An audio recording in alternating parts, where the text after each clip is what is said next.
Court ने network marketing से जुड़े हुए लोगों को दी है एक बड़ी सौगात। चलिए जान लेते हैं विस्तार से।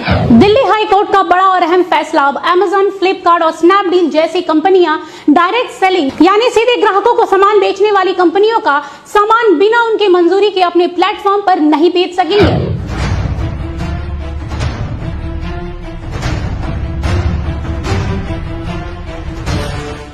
जी हाँ, बिल्कुल सही सुना आप लोगों ने। दिल्ली हाई कोर्ट ने ई कॉमर्स कंपनियों को ऐसा करने से रोक दिया है।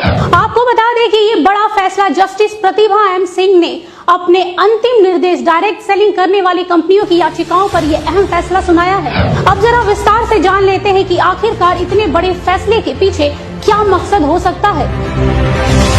दरअसल इन कंपनियों ने आरोप लगाया था कि उनके ब्रांडों के उत्पादों को ई कॉमर्स कंपनियां अपने प्लेटफॉर्म पर सस्ती दरों पर बेच रही है, जिससे इन्हें भारी नुकसान का सामना करना पड़ रहा था।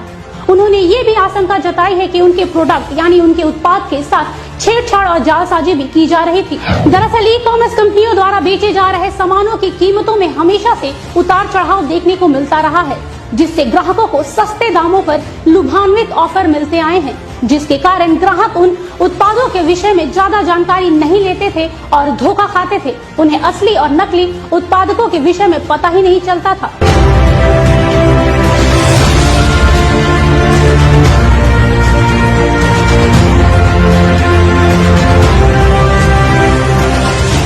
लेकिन अब ऐसा नहीं होगा, क्योंकि कोर्ट के फैसले के बाद काफी हद तक ग्राहकों की भी मुश्किलें कम हुई हैं। साथ ही अदालत ने ये भी सख्त निर्देश दिए हैं कि एमवे, ओरिफ्लेम, मोदी केयर जैसी डायरेक्ट सेलिंग कंपनी के उत्पादकों को बेचने के लिए ई कॉमर्स कंपनियों को डायरेक्ट सेलिंग कंपनी से इजाजत लेनी होगी। बिना इन कंपनियों के इजाजत के उनके प्रोडक्ट को बेचना गैर कानूनी माना जाएगा।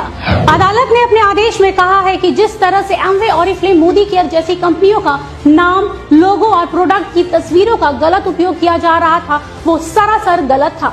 साथ ही एक्सपायरी डेट वाली दवाई, जी हाँ बिल्कुल सही सुना आप लोगों ने, एक्सपायरी डेट वाली दवाइयों पर नए लेबल लगाकर धड़ल्ले से ग्राहकों को कम दामों पर बेचा जा रहा था।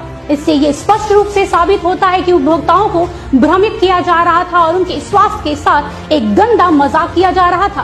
हाई कोर्ट के इस बड़े और अहम फैसले पर नेटवर्क मार्केटिंग से जुड़े लोगों को काफी हद तक राहत मिली है और साथ ही कोर्ट के इस ऐतिहासिक फैसले पर नेटवर्क मार्केटिंग से जुड़े लोगों को काफी खुशी भी मिली है। उनका कहना है कि कोर्ट के इस फैसले से व्यापार में पारदर्शिता आएगी और ग्राहकों को बिना मिलावट के मूल उत्पाद ही मिलेगा, जिससे देश में आर्थिक स्थिरता और व्यापार में बढ़ोतरी आएगी। कह सकते हैं कि नेटवर्क मार्केटिंग से जुड़े लोगों ने हाई कोर्ट के इस फैसले का खुले दिल से स्वागत किया है। वहीं इस पूरे मुद्दे पर खुदरा कारोबारियों के संगठन कैट ने कहा है कि यदि इन बदलावों को ईमानदारी से निभाया जाए तो इस तरह के उत्पादकों के साथ छेड़छाड़ और जालसाजी और कीमतों को प्रभावित करने वाले कदम तथा ई कॉमर्स कंपनियों द्वारा दी जाने वाली अतिरिक्त छूट आदि इतिहास की चीजें हो जाएंगी। दोस्तों, कोर्ट का फैसला तो सराहनीय है, लेकिन हम ग्राहकों को सचेत करना चाहते हैं। चंद पैसों की लालच और लुभान्वित ऑफर से आप लोग प्रभावित ना हो। अगर आप ऐसा करते हैं तो आप अपने अनमोल स्वास्थ्य के साथ खिलवाड़ करते हैं। याद रखिए, जो चीजें आसानी और कम दाम पर मिल जाती हैं, वो कभी हमारे स्वास्थ्य के लिए फायदेमंद नहीं हो सकती। अगर आप किसी भी डायरेक्ट सेलिंग कंपनी का उत्पाद खरीद रहे हैं तो उस कंपनी और उस कंपनी के उत्पाद के विषय में पूरी जानकारी ले तब जाके उसे खरीदे। साथ ही हम ई कॉमर्स कंपनियों से भी गुजारिश करते हैं कि कोई भी डायरेक्ट सेलिंग कंपनी के प्रोडक्ट को अपने प्लेटफॉर्म पर बेचने से पहले उन कंपनियों से इजाजत जरूर ले और साथ ही सरकारी नियमों का पालन करते हुए ग्राहकों को सामान बेचे। याद रखें, ग्राहकों की उम्मीदों के साथ खिलवाड़ करना खुद को धोखा देना है।